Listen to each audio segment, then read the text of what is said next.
iOS 26.6.1 sudah resmi dirilis sama Apple. Akhirnya nih, setelah 1 minggu terakhir ini, cukup lumayan banyak drama perihal iOS 26.6.1 ini. Dan menurut gua, jangan update sebelum kalian tahu ini semuanya. So, nggak usah berlama-lama lagi, simak video ini nggak selesai, langsung aja check this out.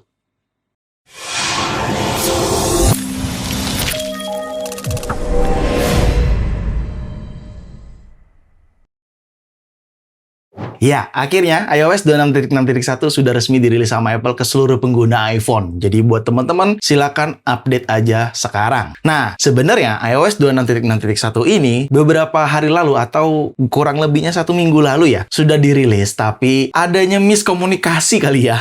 Karena di Apple servernya sendiri pun tidak memberikan informasi itu tuh secara official dirilisnya atau RC version. Dan ternyata 1 hari setelahnya terjawab sudah kalau itu iOS 26.6.1 RC version. Gue pun sendiri sempat tergocek ya, karena gue menyangkanya itu resmi rilis, tapi ternyata bukan. Jadi ya, semua teman-teman pengguna iPhone pada saat cek pastinya nggak ada kalau seminggu lalu. Tapi hari ini, dini hari tadi, Apple akhirnya sudah rilis iOS 26.6.1 ke seluruh pengguna iPhone. Ya, berdasarkan data dari 1 minggu yang lalu dan memang tidak ada pembaruan lagi berita-berita yang beredar, jadi sebenarnya updatean iOS 26.6.1 ini berisikan perbaikan, lebih ke security update gitu. Jadi ya, ini namanya juga minor update ya, bukan major update. Jadi tidak ada tambahan fitur baru, tidak ada tambahan-tambahan lainnya, hanya lebih ke perbaikan aja, termasuk perbaikan fungsi. Di sini gua kutip juga dari laman MacRumor ya, di mana MacRumor juga menginformasikan kalau update iOS 26.6.1 ini menutup celah perihal pada aplikasi shortcuts, yang dimana adanya celah keamanan yang ternyata rentan sekali untuk dibobol sama AI dan lain sebagainya. Jadi ya, makanya Apple memberikan updatean iOS 26.6.1 ini. Dan pertanggal 10 Agustus lalu juga MacRumor memberikan informasi terkait iOS 26.6.1 kalau ini tuh include security fix for the iPhone and iPad. Dimana kalau pada tanggal 10 waktu itu tuh masih available dalam beta version atau RC version kita menyebutnya. Tapi dalam laman 9to5Mac di sini juga menginformasikan kalau si iOS 26.6.1 ini itu memang lebih ke perbaikan aja. Dimana perbaikan tersebut mencakup keamanan seperti tadi yang MacRumor beritakan terhadap celah pada aplikasi shortcut seperti itu. Dan gue kutip juga di sini dari Mac Observer, kalau di dalam link websitenya dia menginformasikan di mana iOS 26.6.1 juga berisikan security vulnerability discover after iOS 26.6, system stability dan reliability, background software bugs, compatibility problem efek aplikasi atau Apple service, dan perbaikan kecil yang berhubungan sebelum iOS 27 dirilis resmi ke seluruh pengguna iPhone. Jadi memang iOS 26.6.1 ini sangat disarankan untuk diupdate sesegera mungkin sama pengguna iPhone, dikarenakan berbagai perbaikan diberikan sama Apple. Meskipun untuk pengguna macOS, kalau kalian belum tahu konteksnya, macOS tuh Apple merilis macOS 26.6.2 tapi dalam RC version, di mana secara perbaikan sistem sebelumnya macOS 26.6.1 tuh sudah dirilis duluan sama Apple, yang berisikan, gua kutip dari laman website Apple langsung, perihal security update terkait screen sharing ya. Jadi untuk menutup celah tersebut, makanya Apple memberikan updatean macOS Tahoe 26.6.1. Tapi ya memang seperti itu ya, namanya updatean minor. Lalu perbaikan stability-nya, reliability, background software bugs, dan lain sebagainya seperti yang tadi gue jelaskan, yang gue kutip dari website Mac Observer. Tapi jujur ya, di sini kalian tuh masih relevan gak sih dengan iOS 26? Apakah kalian di sini justru udah banyak yang menggunakan iOS 27? Seperti yang kita tahu, iOS 27 tuh sudah sampai di titik iOS 27 Developer Beta 5, dan untuk public betanya ada di iOS 27 Public Beta 3, yang dimana videonya udah gue bahas di video sebelumnya di sini. Ya sebenarnya relevan gak relevan pasti masih ada yang menggunakan iOS 26, tapi ya gue informasiin sedikit kalau ada updatean iOS 26.6.1 yang sebenarnya kalian wajib banget update sesegera mungkin, karena itu berisikan perbaikan sistem pada iPhone kalian. Lalu iOS 26.6.1 secara performance,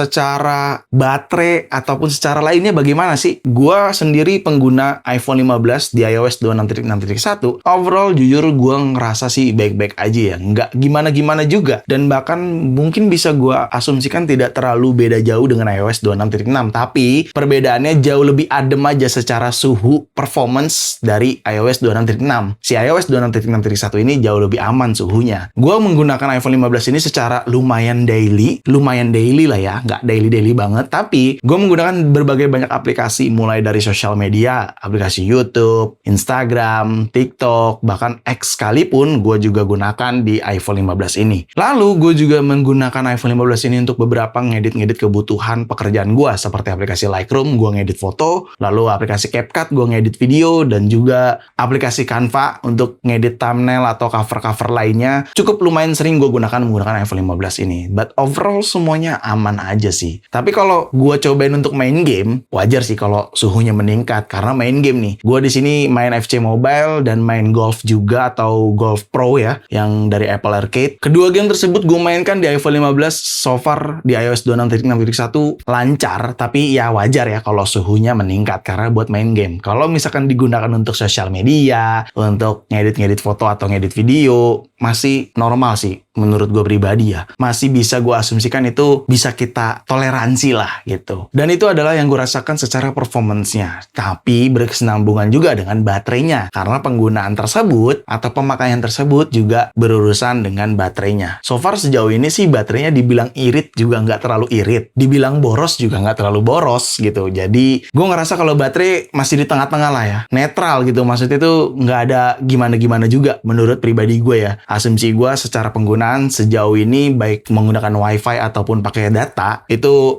untuk baterai aman-aman aja sih, nggak yang gimana-gimana juga gitu. Tapi ya kalau baterai, sekali lagi kita nggak bisa generalisasi karena setiap pemakaian berbeda-beda ya. Bisa jadi menurut gue normal, biasa aja, tapi bisa jadi menurut kalian boros gitu. Dan di sini for information aja, baterai health gue itu sudah di posisi 90% dengan cycle count di 263. Dan ya pertama kali digunakan iPhone 15 ini sejak November 2025 lalu. Ya, buat teman-teman yang masih mikirin baterai health, nggak usah dipikirin lagi karena baterai health pasti akan turun selama iPhone-nya kalian gunakan. Tapi kesimpulan dari iOS 26.6.1, baik performance ataupun baterai, performance biasa aja, nggak ada perubahan yang gimana-gimana, lebih ke perbaikan security memang isinya. Tapi ya, kalau untuk suhunya pada saat main game lumayan jadi panas, tapi overall aman. Terus untuk baterai masih di angka normal ya, dibilang boros juga enggak, dibilang irit juga enggak gitu, masih di angka normal lah. Jadi ya, karena memang ini updatean lebih ke perbaikan aja, sebenarnya sangat disarankan untuk update. Tapi kalau kalian mau nanti update-nya, nggak apa-apa banget gitu. Misalkan kalian mau nunggu 1 minggu kemudian update-nya, silakan aja, nggak masalah karena isinya perbaikan. Tapi tetap wajib update karena ini berkesinambungan dengan iOS 27 nantinya yang akan segera dirilis ke publik. Lalu juga ini perbaikan security terkait beberapa celah keamanan pada iOS di iPhone kalian. Seperti itu. Jadi gue sangat menyarankan update. Tapi kalau kalian mau nanti-nanti ya nggak apa-apa juga. Seperti itu. Jadi mungkin segitu aja video kali ini. Semoga sangat bermanfaat buat teman-teman semua. Jangan lupa untuk like video ini, share video ini ke sosial media kalian, ke grup WhatsApp, ke grup TikTok, ke grup apapun. Kalian share aja sebanyak-banyaknya dan pastikan kalian mendukung channel ini dengan cara mensubscribe channel ini. So, see you next video. Bye-bye.